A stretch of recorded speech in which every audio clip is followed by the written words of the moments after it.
ଆପଣ କ'ଣ ଏମିତି ଏକ ସମ୍ପର୍କରେ ଅଛନ୍ତି ଯାହାକୁ ନା ଆପଣ ଛାଡ଼ି ପାରୁଛନ୍ତି ନା ସେଥିରେ ଖୁସିରେ ବଞ୍ଚି ପାରୁଛନ୍ତି?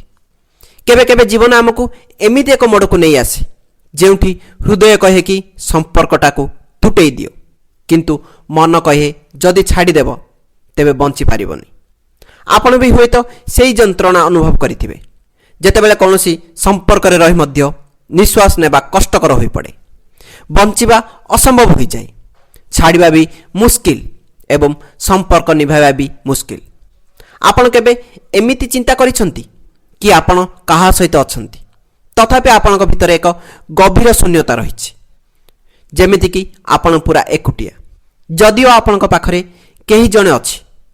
ହୃଦୟ କହେ କି ହୁଏତ କାଲି ସବୁ ବଦଳିଯିବ, ହୁଏତ ସାମ୍ନା ଲୋକଟି ସୁଧୁରିଯିବ, ହୁଏତ ଆଉ ଅଳ୍ପ ଦିନ ଅପେକ୍ଷା କଲେ ସବୁ ଠିକ୍ ହୋଇଯିବ। କିନ୍ତୁ ସତ କଥା ହେଉଛି ଅନେକ ସମୟରେ ମଣିଷ ବଦଳନ୍ତି ନାହିଁ କି ପରିସ୍ଥିତି ବି ବଦଳେ ନାହିଁ। ବଦଳେ ତ କେବଳ ଆପଣଙ୍କର ଆଶା, ଆଉ ସେହି ଆଶା ମଧ୍ୟ ଧୀରେ ଧୀରେ ଭାଙ୍ଗି ଚୁରମାର ହୋଇଯାଏ। କିଛି ସମ୍ପର୍କ ଏମିତି ଥାଏ ଯାହା ଆପଣଙ୍କୁ ଜାବୁଡ଼ି ଧରିଥାଏ କିନ୍ତୁ ଉଡ଼ିବାକୁ ଦିଏ ନାହିଁ। ଆପଣ ବି କ'ଣ ଏହା ଅନୁଭବ କରିଛନ୍ତି? ଯଦି ହଁ, ତେବେ କମେଣ୍ଟରେ ନିଶ୍ଚୟ ଲେଖନ୍ତୁ, କାରଣ ଆପଣଙ୍କ କାହାଣୀ ଅନ୍ୟ କାହା ପାଇଁ ଆଇନା ହୋଇପାରେ। ଲୋକମାନେ ପ୍ରାୟତଃ ସମ୍ପର୍କରେ ଏଥିପାଇଁ ବାନ୍ଧି ହୋଇ ରହନ୍ତି କାରଣ ସେମାନେ ସେଥିରେ ନିଜର ପୁରା ଜୀବନ ଲଗାଇ ଦେଇଥାନ୍ତି। ସ୍ମୃତି, ସମୟ, ପରିଶ୍ରମ ଏବଂ ଭାବନା ସବୁକିଛି। ଆଉ ଯେତେବେଳେ ଛାଡ଼ିବା କଥା ଆସେ ସେତେବେଳେ ଲାଗେ ଯେମିତି ନିଜର ଜୀବନର ଅଧା ଅଂଶକୁ କାଟି ଫିଙ୍ଗି ଦେଉଛନ୍ତି। ଏହି କାରଣରୁ ଲୋକମାନେ ବାନ୍ଧି ହୋଇ ରହନ୍ତି। ଭଲେ ସେହି ସମ୍ପର୍କ ଧୀରେ ଧୀରେ ସେମାନଙ୍କୁ ଭିତରୁ ଭାଙ୍ଗି ଦେଉଥାଏ। ଜଣେ ଝିଅଟିର କାହାଣୀ ମନେ ପଡ଼ୁଛି। ସେ 6 ବର୍ଷ ଧରି ଜଣେ ପୁଅ ସହିତ ସମ୍ପର୍କରେ ଥିଲା। ଆରମ୍ଭରୁ ସବୁକିଛି ପରଫେକ୍ଟ ଥିଲା, ଭଲ ପାଇବା, ଯତ୍ନ, ପ୍ରତିଦିନ କଥାବାର୍ତ୍ତା। କିନ୍ତୁ ଧୀରେ ଧୀରେ ପୁଅର ବ୍ୟବହାର ବଦଳିଗଲା। କଥା କଥାରେ ରାଗିବା, ତାକୁ ନିଚା ଦେଖାଇବା, ତାର ଭାବନାକୁ ଅଣଦେଖା କରିବା। ଝିଅଟି ପ୍ରତିଥର ଭାବୁଥିଲା କି ହୁଏତ ଏହା ଏକ ଖରାପ ସମୟ, ସବୁ ଠିକ୍ ହୋଇଯିବ। କିନ୍ତୁ ବର୍ଷ ପରେ ବର୍ଷ ବିତିଗଲା, କିଛି ବଦଳିଲା ନାହିଁ। ସେ ଛାଡ଼ିବାକୁ ଚାହୁଁଥିଲା କିନ୍ତୁ ଡରୁଥିଲା। ସେ ଏତେ ବର୍ଷ ସେ ଏହି ସମ୍ପର୍କକୁ ଦେଇଛି, ଏବେ ଯଦି ଛାଡ଼ିଦେବ ତେବେ କ'ଣ ବାକି ରହିବ? ଏହି ଡର ଯୋଗୁଁ ସେ ନିଜର ସବୁ ଖୁସି ହରାଇ ବସିଲା। କେବେ କେବେ ସବୁଠୁ ବିଷାକ୍ତ ଜିନିଷ ଭଲ ପାଇବା ନୁହେଁ, ବରଂ ସେହି ଡର ହିଁ ଯାହା ଆପଣଙ୍କୁ ଛାଡ଼ିବାକୁ ଅଟକାଇଥାଏ। ଆପଣ ବି କ'ଣ ଏମିତି କୌଣସି ଡରରେ ଫସିଛନ୍ତି? କ'ଣ ଆପଣ ସେହି ଡରରୁ ବାହାରି ପାରିବେ? ହୃଦୟରେ ହାତ ରଖି ଚିନ୍ତା କରନ୍ତୁ। ଲୋକମାନେ ଛାଡ଼ିପାରନ୍ତି ନାହିଁ କାରଣ ସେମାନଙ୍କୁ ଅଭ୍ୟାସ ହୋଇଯାଏ। ମଣିଷର ସବୁଠୁ ବଡ଼ ଦୁର୍ବଳତା ହେଉଛି ତା'ର ଅଭ୍ୟାସ।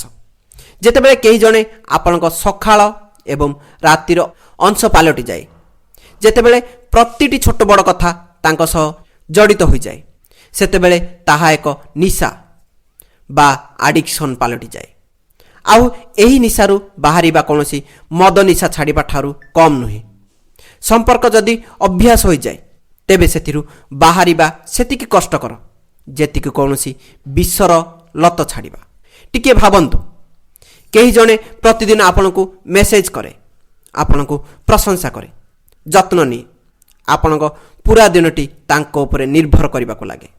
ଆଉ ଯେତେବେଳେ ହଠାତ୍ ସେସବୁ ବନ୍ଦ ହୋଇଯାଏ, ସେହି ଶୂନ୍ୟତା ଆପଣଙ୍କୁ ଖାଇବାକୁ ଗୋଡ଼ାଏ। ଏହି ଶୂନ୍ୟତା ହିଁ ଆପଣଙ୍କୁ ପୁଣି ସେହି ସମ୍ପର୍କ ଆଡ଼କୁ ଟାଣି ନିଏ। ସେ ସମ୍ପର୍କ ଯେତେ କଷ୍ଟଦାୟକ ହେଲେ ମଧ୍ୟ। ଯଦି ଆପଣ ବି ଏମିତି ଅନୁଭବ କରୁଛନ୍ତି ତେବେ କମେଣ୍ଟରେ ଲେଖନ୍ତୁ।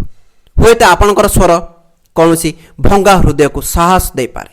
ମୋର ଜଣେ ପୁଅର କାହାଣୀ ମଧ୍ୟ ମନେ ପଡ଼ୁଛି।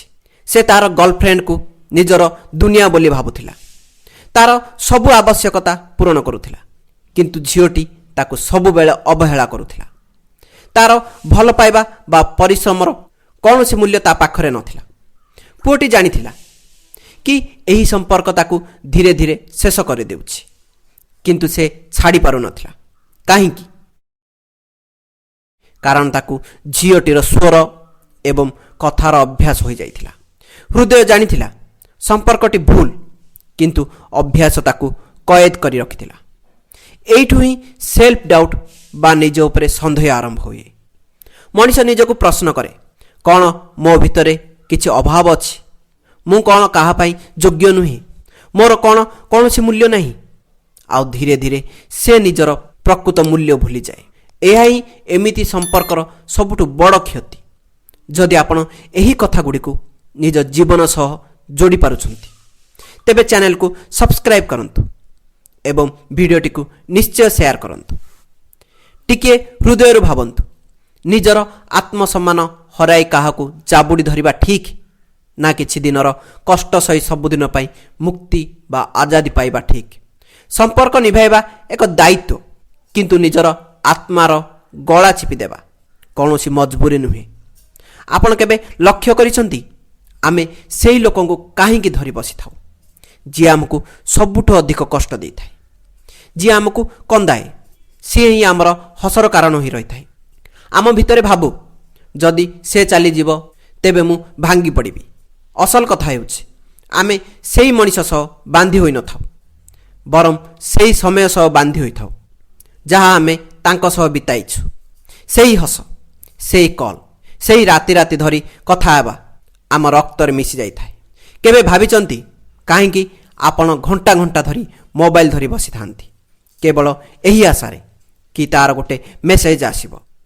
କାହିଁକି ନୋଟିଫିକେସନ୍ ଶବ୍ଦ ଶୁଣିଲେ ହୃଦୟ ସ୍ପନ୍ଦନ ବଢ଼ିଯାଏ? କାହିଁକି ସୋସିଆଲ ମିଡ଼ିଆରେ ଲୁଚି ଲୁଚି ତାଙ୍କର ଲାଷ୍ଟ ସିନ୍ ଦେଖନ୍ତି? କାରଣ ଆପଣଙ୍କ ହୃଦୟ ମାନି ନେଇଛି କି ସିଏ ହିଁ ଆପଣଙ୍କର ଦୁନିଆ।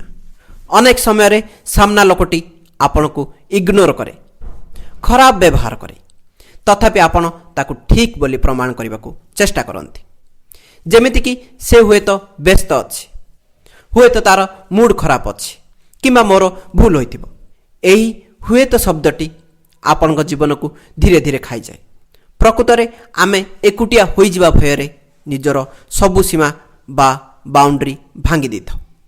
ସବୁ ଅପମାନ ସହି ନେଉ କେବଳ ସମ୍ପର୍କଟା ନ ଭାଙ୍ଗିବା ପାଇଁ। କେବେ ଭାବିଛନ୍ତି, ଯେତେବେଳେ ଆପଣ ବାରମ୍ବାର କଲ୍ କରନ୍ତି ଆଉ ସେ ଉଠାନ୍ତି ନାହିଁ, ତଥାପି ଆପଣ କାହିଁକି ଡାଏଲ୍ କରୁଥାନ୍ତି? କାରଣ ଆପଣ ସେହି ସମ୍ପର୍କରେ ନିଜକୁ ହଜାଇ ସାରିଛନ୍ତି।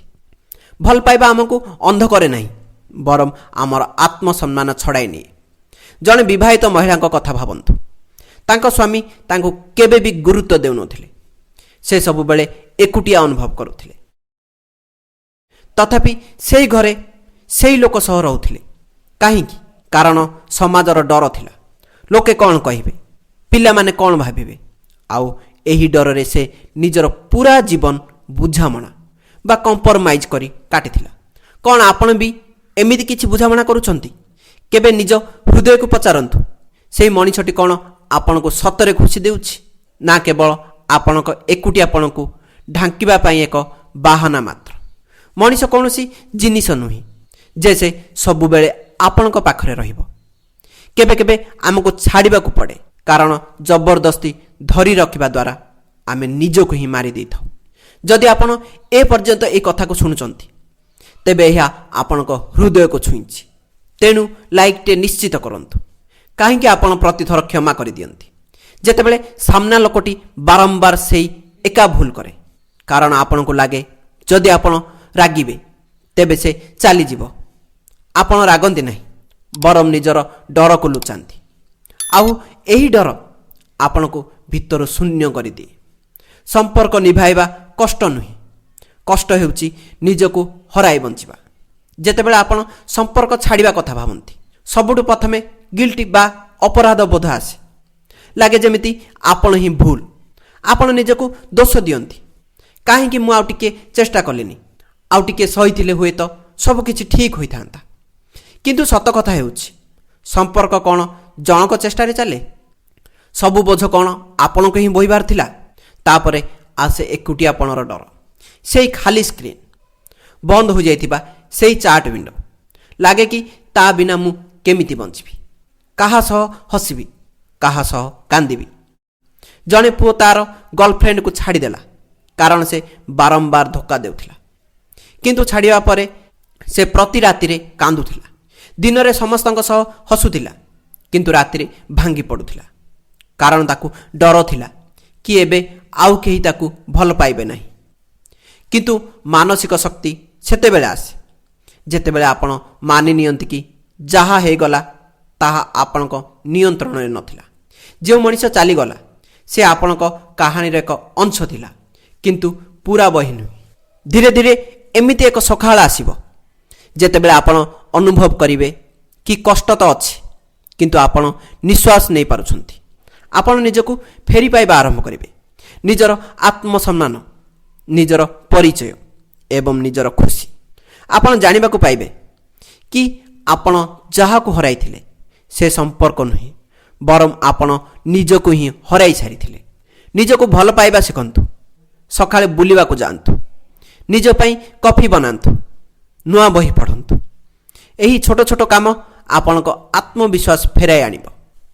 ଜଣେ ଝିଅ ଯିଏ ଏକ ଖରାପ ସମ୍ପର୍କରୁ ବାହାରିଥିଲା, ସେ ପେଣ୍ଟିଂ ଶିଖିଲା, ଡାଏରୀ ଲେଖିଲା।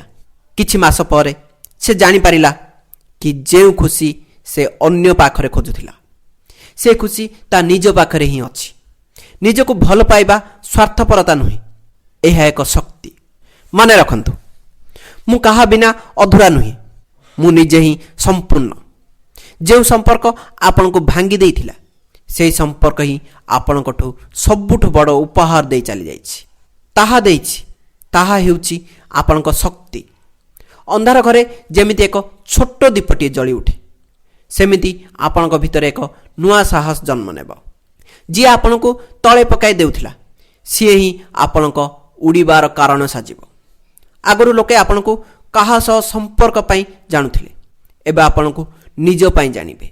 ସେଇ IAS ଅଫିସର ଝିଅର କଥା ମନେ ପକାନ୍ତୁ, ଯାହାର ବୟଫ୍ରେଣ୍ଡ ତାକୁ ଛାଡ଼ି ଦେଇଥିଲା। ସେ ଭାଙ୍ଗି ନ ପଡ଼ି ନିଜ କ୍ୟାରିୟରରେ ମନ ଦେଲା। ଆଜି ସେ ଜଣେ ସଫଳ ଅଫିସର। ଯନ୍ତ୍ରଣା ହିଁ ଶକ୍ତି ପାଲଟିଗଲା। ଭଗବାନ ଆମକୁ ଏଥିପାଇଁ ତଳେ ପକାନ୍ତି ଯେମିତି ଆମେ ପୂର୍ବ ଅପେକ୍ଷା ଅଧିକ ଶକ୍ତିଶାଳୀ ହୋଇ ଛିଡ଼ା ହୋଇପାରିବା। ଜୀବନ ସବୁବେଳେ ଆମକୁ ଦୁଇଟି ରାସ୍ତା ଦିଏ। ହୁଏତ ଭାଙ୍ଗି ରୁହନ୍ତୁ କିମ୍ବା ଭାଙ୍ଗିବା ପରେ ଆହୁରି ମଜବୁତ ହୁଅନ୍ତୁ। ଯେଉଁ ଲୋକକୁ ହରାଇଲେ ଜୀବନ ଶେଷ ହୋଇଯିବ ବୋଲି ଆପଣ ଭାବୁଥିଲେ, ଦେଖନ୍ତୁ ଆଜି ସେ ନାହାନ୍ତି, ତଥାପି ଆପଣ ବଞ୍ଚିଛନ୍ତି। ଏହାର ଅର୍ଥ ଆପଣଙ୍କ ଶକ୍ତି ଆପଣଙ୍କର ଭିତରେ ହିଁ ଥିଲା। ଶେଷରେ ଏତିକି କହିବି, ସମ୍ପର୍କ ଜୀବନର ଏକ ଅଂଶ, ଜୀବନ ନୁହେଁ। ଯେଉଁ ସମ୍ପର୍କକୁ ଆପଣ ଜାବୁଡ଼ି ଧରିଥିଲେ ସେ ଆପଣଙ୍କୁ ତଳେ ପକାଇଲା ସତ, କିନ୍ତୁ ସିଏ ହିଁ ଆପଣଙ୍କୁ ଶିଖାଇଲା ନିଜ ଗୋଡ଼ରେ ଛିଡ଼ା ହୋଇପାରିବେ। ଦୁନିଆ ଆପଣଙ୍କ ସାଥ ଛାଡ଼ିଦେଲେ ବି ଚଳିବ, କିନ୍ତୁ ନିଜେ ନିଜ ସାଥ କେବେ ବି ଛାଡ଼ନ୍ତୁ ନାହିଁ। ଯଦି ଏହି ଭିଡ଼ିଓ ଆପଣଙ୍କୁ ଟିକିଏ ବି ଶକ୍ତି ଦେଇଛି, ତେବେ ଆମ ଚ୍ୟାନେଲ ଭାଗ୍ୟ ଦିଶାକୁ ସବସ୍କ୍ରାଇବ୍ କରନ୍ତୁ ଏବଂ ଭିଡ଼ିଓଟିକୁ ସେୟାର କରନ୍ତୁ। ଆଉ ଯାଉ ଯାଉ ଏହି ପ୍ରଶ୍ନର ଉତ୍ତର ଦିଅନ୍ତୁ, କ'ଣ ଆପଣ କେବେ ଏମିତି ଏକ ସମ୍ପର୍କକୁ ଧରି ରଖିଥିଲେ ଯାହାକୁ ଛାଡ଼ିବା ହିଁ ଆପଣଙ୍କ ପାଇଁ ପ୍ରକୃତ ସ୍ୱାଧୀନତା ଥିଲା? ଆପଣଙ୍କ କାହାଣୀ କମେଣ୍ଟରେ ନିଶ୍ଚୟ ଲେଖନ୍ତୁ। ଧନ୍ୟବାଦ। ନମସ୍କାର।